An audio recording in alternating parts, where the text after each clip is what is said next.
Secret relationship. Diane and Bobby are dating. Diane's dad does not know that they are dating. He doesn't want Diane to date until she is in college. It's hard for Diane to hide her relationship. Every time she wants to go out with him, she has to tell her dad she is going out with friends. Every time Bobby gives her presents, Diane has to hide them. Her dad is getting suspicious. Bobby is upset that Diane is hiding their relationship from her dad. Bobby feels like Diane is embarrassed to be with him. Bobby wants to meet Diane's dad. He decides to take matters into his own hands. After school, he goes to Diane's house. Diane is still at school, because she has violin practice. Bobby knocks on the door slowly. His hands are shaking. Diane's dad opens the door. "How can I help you?" Bobby doesn't say anything for a minute. "Are you going to talk or what?" Diane's dad angrily asks. "Sir, I am dating your daughter," Bobby says. Diane's dad frowns. "Break up with her immediately. She's too young to be dating." Bobby is sad. He tells Diane that they have to keep lying about their relationship to her dad. "I know," Diane says. A new look. Laura always had really long hair. It went all the way down to her back. It was difficult to maintain. It took her 20 minutes to wash her hair. It was also hard for her to exercise since her hair was always flying around everywhere. Laura decided to cut her hair all the way to her ear. She wanted very short hair. She also wanted to donate her hair to cancer patients. Laura always felt strongly about cancer. Her mom died from breast cancer. The hairstylist asked Laura if she was sure that she wanted to cut her hair. Laura nodded. When the hairstylist was finished, Laura looked down to the floor. There was so much hair. Laura couldn't wait to go to school and show off her new look.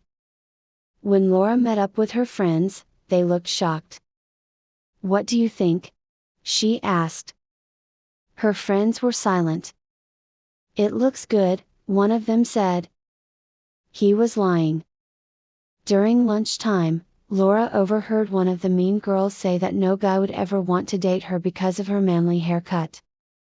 Laura was hurt, but she didn't care, because she knew that she cut her hair for a good cause. Too cute. Mia was 4 feet and 11 inches tall, with big cheeks and a high-pitched voice. Even though she was 22 years old, a lot of people thought she was still in high school. People still always called her cute. It was a nice thing to hear, but it came with downsides, too. A lot of times, Mia wasn't taken seriously. She just graduated from university and was doing a lot of interviews for jobs in the engineering field. When Mia introduced herself in an interview, the interviewer laughed. "Little girl, you know you have to be at least 18 to apply here, right?" the interviewer asked. "I know, I am 22 years old," Mia said. The interviewer apologized and continued to ask her questions about her work experience and interest in the job. Mia thought the interview went pretty well. After a week, Mia didn't hear from the interviewer. She decided to call. She asked if she got hired. The interviewer said she was not. Mia asked why. The interviewer said it was because her coworkers wouldn't take her seriously. He also said that the company needed to have employees who looked mature. Mia was upset that her appearance was such a big disadvantage to her. A stolen bike. Beatrice rode her bike everywhere. Most of her classmates drove around the neighborhood. Beatrice's family couldn't afford to get her a car, so she decided to take her driving test later. She doesn't mind too much. Biking was fun and it was good exercise. On her way home from school, Beatrice stopped by the supermarket. She forgot her bike lock. She thought about what to do, and decided to just leave the bike outside. No one was going to steal her bike, she thought. She went inside to buy milk. When she exited the store, her bike was gone. She was going crazy.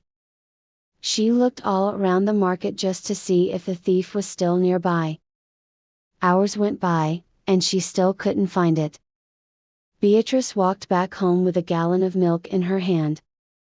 She looked up and her bike was in front of her house. She was surprised. How did it end up at home? She asked her family how it got there. It turned out that her brother took it as a prank. The career day. The career day was the time when parents of students came into the classroom to talk about their jobs. Jane brought her dad, who was a bus driver. Jane's dad did not like his job when he was first starting out. After 5 years, he liked it. He liked it because he got to talk to people. Sometimes, though, no one wanted to talk to him. Those days were bad. Jane's dad talked about what he had to do as a bus driver in front of Jane's classmates. "Anyone interested in becoming a bus driver?" Jane's dad asked. No one raised their hand. The next parent going up was Julia's dad.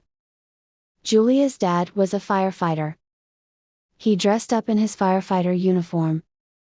He talked about his experiences and the crazy fires he had to put out in the past.